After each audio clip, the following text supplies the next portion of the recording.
Երևի այն շաբաթ, 2 շաբթի, 3 շաբթի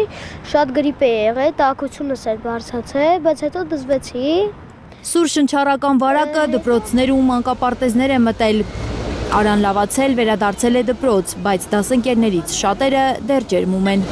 Մեր մոտ դասարանում էր շատ հիվանդներ, որտեղ արդեն հենց դեկտեմբեր է էլի, շատ հիվանդներ էին, դպրոցում այսօր շատ քիչ էինք, պարապմունքում էինք շատ քիչ։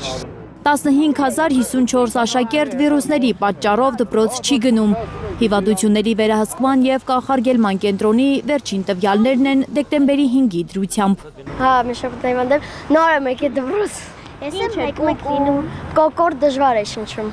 Փակ կոլեկտիվներում դա նորմալ է, սեզոնին համապատասխան է, ընդհանրապես խուճապի մատնվելու բան չկա։ Ուղղակի ծնողները պետք է ավելի հետևողական լինեն ժամանակին երեխաներին կամ իրենց տան այլ անդամներին տանեն հետազոտման, մեկուսացնեն, որպեսզի տարածումը կանխվի։ Ջերմություն, աչքերի կարմրություն, մկանացավ, քթահոսություն, հազ, այս ախտանշաններն են տանջում մարդկանց։ Թիրախում հատկապես երեխաներն ու տարեցներն են։ Փոքր թորնիկս է հիվանդացել, որը մանկապարտեզում է։ Կոկորտներ ցավում, ջերմություն ուներ։ Հազիվ ենք ազդուրվել, ջերմություն հիմնականում, կոկորտացավ ու ջերմություն։ Մասնագետները վստահեցնում են, անհանգստանալու պատճառ չկա, սովորական գրիպից չտարբերվող սուր շնչառական վարակների սեզոնային ակտիվացում է ընդամենը։ Լրիվ սեզոնին համապատասխան իրավիճակ է։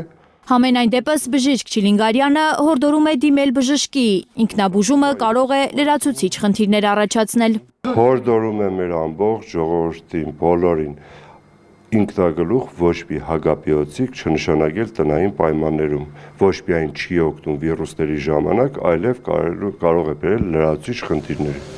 Հայաստանում սուր շնչառական վարակներով ու սեզոնային գրիպով հոսպիտալացված մոտ 12500 քաղաքացի կա։ Հիվանդությունների վերահսկման և կանխարգելման կենտրոնից հայտնում են, որ նրանց 80%-ը երեխաներ են,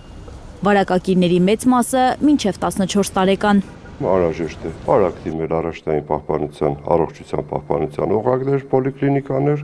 ստանալ համապատասխան կոնսուլտացիաներ, հետազոտություններ, ըստ անհրաժեշտության դեպքում նաև ստացիոնար բուժում հիվանդանոցային պայմաններում։